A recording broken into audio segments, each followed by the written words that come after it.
आपका हमारी आध्यात्मिक यात्रा में हार्दिक स्वागत है। आप सुन रहे हैं शिव महापुराण, जो सनातन धर्म के ही अनमोल ग्रंथों में से एक है। इस श्रृंखला में हम आपके लिए ही इस दिव्य ग्रंथ के प्रत्येक अध्याय का शाश्वत पाठ प्रस्तुत करेंगे। आइए इस ज्ञान और धर्म की ही यात्रा को आरंभ करें। भगवान महादेव की महिमा और उपदेश से ही सजी इस पावन कथा के साथ ही ओम नमः शिवाय। 33वां अध्याय, दुष्मा की भक्ति से दुष्मेश्वर उत्पत्ति वर्णन। सूत जी बोले कि जब अपनी छोटी बहन को पुत्र हुआ एवं उस प्रकार उसे सुखी हुआ देखकर उसकी बहन सुदेहा को बड़ा ही दुख हुआ। उससे विरोध करने लगी। जहाँ अन्य मनुष्य पुत्रवती दुष्मा की प्रशंसा करते, वहां सुदेहा उसे सहन न करती। उसका हृदय प्रज्वलित अग्नि के समान ही जलने लगता था। जब वह पुत्र बड़ा हो गया तो अन्य ब्राह्मण उसका विवाह करने आए। सुधर्मा ने ही सभी थी उसका विवाह किया। सुधर्मा दुष्मा के साथ ही आनंद पूर्वक रहने लगा। तब दुष्मा का सम्मान करने लगे। इससे दुष्मा को बड़ी ही प्रसन्न रहती और सुदेहा दुखी तरह उसके सुख को न देख सकती। निदान वह मूर्छित हो पृथ्वी पर गिर पड़ी। दुष्मा ने कहा कि यह दोनों बहु बेटे तो तुम्हारे ही हैं, मेरे नहीं। बहू और बेटा भी उसके पास रहते तथा माता का आदर करते देते थे। उसका पति सुधर्मा भी अपनी बड़ी स्त्री सुदेहा को ही अधिक मानता था, कनिष्ठा दुष्मा को नहीं। तो भी वह ज्येष्ठा सुदेहा द्वेष करती हुई रहती थी। निदान एक दिन उसने अपने मन में ही दुखित हो वह यह विचार किया कि दुखों की शांति कैसे होगी। उसने दुष्मा के आंसुओं में अभी अपनी शांति मानी। उसने उस मधुर भाषी पुत्र को ही मार डालना चाहा। उसे कर्तव्य का ही कुछ भी विचार न रहा। वह आत्मघाती कठोर भाव हो गया। फिर तो एक दिन रात में ही छुरी लेकर ज्येष्ठा सुदेहा अपने पास सोते हुए उस पुत्र के अंगों को काट कर उसे मार डाला। रात में उसे सरोवर में ले जाकर फेंक दिया, जहाँ की दुष्मा नित्य ज्योतिर्लिंग को मिलाती थी।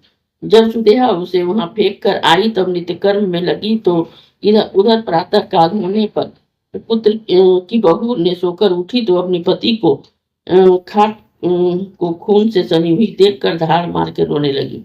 और उसकी सास दुष्मा तो हाय हाय मैं मर गई ऐसा कहते हुए ही विलाप करने लगी। वह पैशाचिक कर्म करने वाली सुदेहा भी आकर रोने लगी। परंतु इतने महान कष्ट पर भी दुष्मा ने शोक त्याग अपना नित्य का पार्थिव पूजन नहीं त्यागा और एकमात्र मात्र कालों के भी काल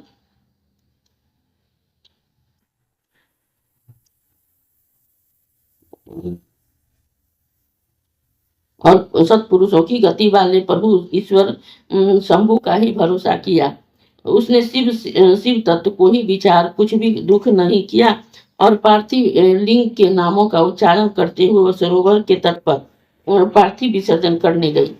जब वह पार्थिव सरोवर में मिलाकर घर की ओर मुड़ी तो देखा कि उसका पुत्र किनारे पर खड़ा।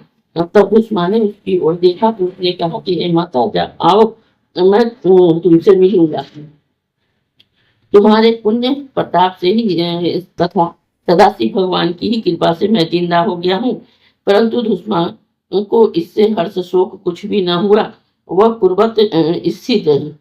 फिर तो उसी समय ही ज्योति स्वरूप ही महेश्वर संतुष्ट होकर ही वहां प्रकट हो गया। उससे बोले कि हे बरानंदे मैं प्रसन्न हूँ, वर मांगो।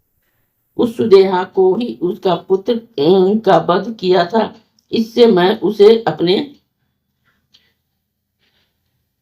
त्रिशूल से मारूंगा। परंतु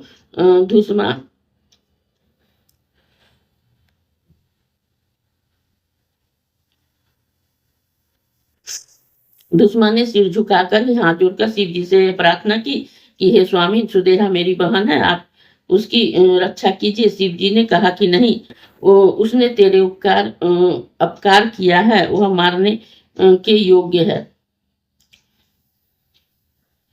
तू इसका ही उपकार क्यों मानती है? दुश्मन ने ही कहा कि हे सदाशिव, आपके दर्शन मात्र से ही आप पाप दूर हो जाते हैं। अतः यह तो आपका दर्शन हुआ है, इससे तो पाप भस्मासात हो ही जाएंगे। परंतु जो अपने हानिकर्ता के साथ भी भलाई ही करता है, उसका भी दर्शन पापनाशक है। हे सदाशिव, वैसा मैंने भगवान का सुंदर वचन सुना है। सूत जी कहते हैं कि तब दुश्मन के ऐसा कहने पर ही भक्तवत्सल महेश्वर प्रसन्न होकर बोले कि हे दुश्मन, मैं तेरा ऐसा स्वभाव देखकर ही तो और भी प्रसन्न हो गया हूँ, अतः तू और कोई वर मांग ले, मैं तेरा सब मनोरथ पूर्ण करूंगा। इस पर दुश्मन ने कहा कि हे नाथ, यदि आप मुझ पर इतने प्रसन्न हैं तो वर देना ही चाहते हैं तो मेरी यही प्रार्थना है कि संसार की रक्षा के लिए ही आप सर्वदा यही निवास कीजिए।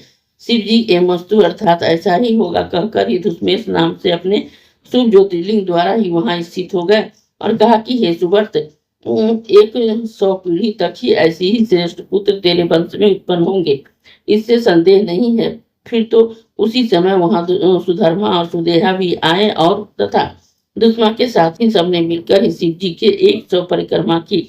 फिर शिव जी की पूजा से सबने मलिनता त्याग कर ही परम सुख पाया और सुदेहा पुत्र को जीवित देखकर लज्जित हुई।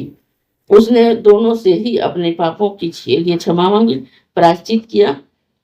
तब से ही धुष्मेष नामक ज्योतिर्लिंग वहां उत्पन्न हुआ, जो अपने दर्शन और पूजन से भक्तों के ही सुख की वृद्धि करता है। हे ऋषियों, इस प्रकार मैंने 12 संख्या वाली ही ज्योतिर्लिंग की यह सर्व कामनादायक और भुक्ति मुक्ति प्रदायक कथा कही है। जो इसे ही भक्ति पूर्वक ही पढ़ता है, सुनता है, उसके सब पाप छूट जाते हैं, वो भक्ति और मुक्ति लाभ करता है। इस अध्याय के श्रवण हेतु आपका हृदय से धन्यवाद।